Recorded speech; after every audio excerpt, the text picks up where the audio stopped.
This is our Forex blog for October 4th, 2011. And like most days, we really want to trade with the strongest currencies. You can see the dollar got really strong here at 3. The intermediate time frame underneath that was strong. The daily, weekly, and monthly was strong. So was the yen. So we want to, in a perfect world, we want to, when you see a time frame or extreme strength like that, this is made up of 5 different tools that measure the dollar versus all the other pairs on multiple time frames using both direction, comparing the direction of the dollar, and also the intensity of the dollar. One second. Alright, so you want to trade the dollar that's strong and the yen that's strong against the weakest one. So 3, the Australian was weak, and also the New Zealand also went weak. And I prefer, if I have 2 different currencies that are both going weak at the same time, I prefer the one that had the least amount of strength before. So this had quite a bit of strength, you know, still extreme strength. And this one didn't have quite as much strength, and the daily, weekly, monthly trend is weaker on this. So I would personally, if you're going to take, a lot of people only like to trade one currency at a time. Most of the time, probably 70% of the time, I only do one currency at a time, occasionally 2. I found I get into trouble when I'm watching 3 and I'm in 3 live trades. You know, I'll get out of all 3 of the trades, you know, usually too soon because I have too much exposure on at any given, you know, at one point. So I personally like 1 or 2 currencies. If I found the Australian and the New Zealand, I'd choose the New Zealand mainly because the longer term trend is weaker and because it had slightly less strength before the extreme weakness here. So you can sell the weak Australian versus the strong dollar or yen. Here's 3 o'clock. And notice how much time, you know, if you knew about this right here at 3 o'clock, which is right here, you could go short when that bar goes underneath that bar's low at 95.16. Or what I personally would do in this particular example is, here is the previous day's low. That's a support level. You can see it acted as support here. Acted as resistance. Once it broke above it, it is now support. The weekly S1 pivots here. I would wait for it to go underneath this. You know, it's only waiting for another few measly pips. And then the next support area is all the way down here at around 40.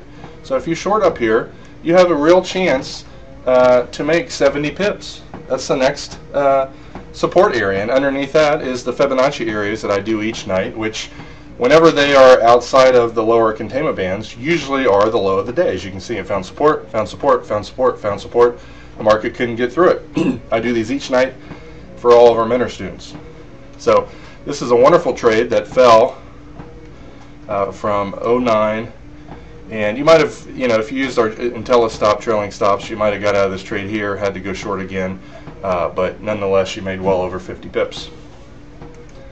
Let's look at it in the Australian yen.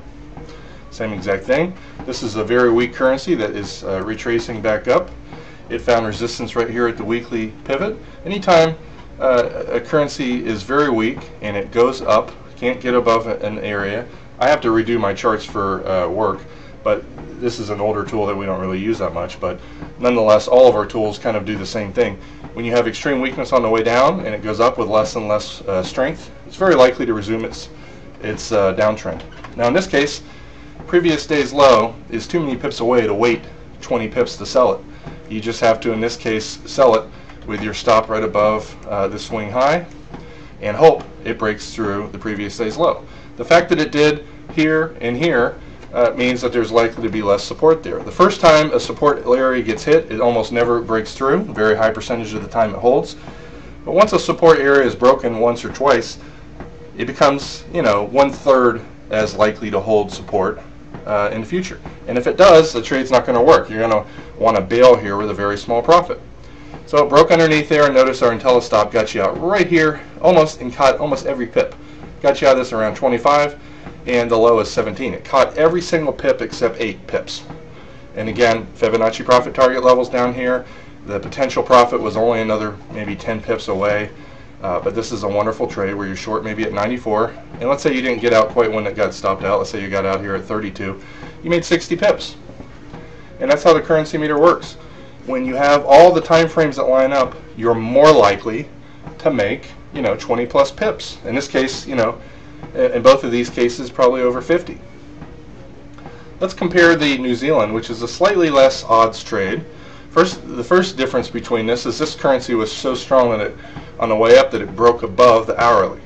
So when it's above the hourly, it's more likely to go up. So in this case, I would wait for it to break back down underneath the hourly. And a lot of times, they go underneath the hourly, try to come back up. You're usually better off waiting a few more pips for it to go underneath that previous bar's low, and then you go short. It looks like we might have got out of this stop right here, because it came right back up. But it didn't lead to nearly as many pips as the other trade, mainly because it was stronger before the weakness came in.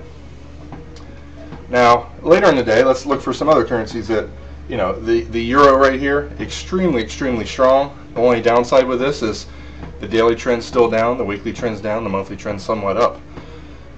I prefer the weekly trend over the monthly. But anytime a currency has well over the 80 level, it's pretty strong. And even if you refuse to buy it right here, when the fact that it had very little weakness come in, and then the strength came back at 7, it's very likely to continue up, mainly because the momentum is there. 4 times more momentum to the upside than the pullbacks. So even if you miss some of the earlier trades, pretty obvious that the euro is going to go up. You might have wanted to trade this against the weak Australian. I probably would not have traded it against the pound just because the weekly and monthly trend's up. If the weekly and monthly trend of the pound's up and the weekly trend of the euro is down, but this is having real-time strength and this has real-time weakness, you don't know in real time if it's going to continue just for half an hour or a couple hours, like in this case. In hindsight, the trade worked, but it's a riskier trade. You're better off trading strong euro against an Australian that's weak on all time frames. Let's bring it. I don't have that chart as one of my charts that I leave running, but we'll just bring up a euro Australian chart. And this is very likely to make 50 pip type moves, especially after 4 o'clock. Strong euro, weak Australian. As you can see, in fact, the Australian was extremely weak from 3 to 4, which is the main reason where I made this little pop here. But if you basically look to buy pullbacks, you might have had a small profit here. You have a nice little wedge pattern right here, breakout, went up about 20 pips. It wasn't the smoothest, trade in the world, but for the most part, it continued up all day because you had the euro that was strong and the Australian that was weak. For longer term traders, this, what usually works is you draw your fibs on the first wave, and then you simply hold on until it gets, near the fib targets here. It kind of hit just a few measly pips away from this fib target and kind of went sideways. Usually when fib targets get hit, the market makes a deeper pullback. When it doesn't, it usually goes another wave up. So if you bought that last breakout right here, double tops usually are the end of a move. Here you can see the first high, double top. When a double top fails to cause a reversal, the breakouts almost always work, and you can usually expect 25 to 42 to be your profit target. So if you bought that breakout right here around 96, you have about a 25 to 42 pip profit there, or if you held another 25 pips. But the point is, when one currency is this strong and another currency is weak on all time frames, you usually have those kind of trades. The CAD here, extremely weak across the board. The daily, weekly, and monthly is all down. And let's say you missed it at 9. The dollar was moderately strong at 9. It had a little bit of weakness before. It had less weakness than the yen, so I would choose to trade the CAD against the dollar, or preferably the euro. The euro CAD after 9 is going to skyrocket because the euro is the strongest one, the CAD's the weakest. Look at this, after 9 right here. And even if you missed that breakout, this continued up 150 pips. And this is where our range charts come in. Put maybe an 8 pips per bar chart on here, and I've been leaving this running since Friday, so hopefully I can get data. Sometimes eSignal, when you leave it running for multiple days, it doesn't give you tick data, which probably is going to be the case in this instance, unfortunately. But a range chart is very high probability. When you bring up this offer and you don't leave it running for a couple days, you never have any problems getting tick data. But when e-signal's been run for many days in a row, it sometimes doesn't get massive new data requests. We can go down to 3-minute chart here. I'm not sure. Yeah, it just hung up. Anyway, you saw the huge move that came from buying the strong euro versus a very weak CAD. Those are the kind of moves that you want to look for.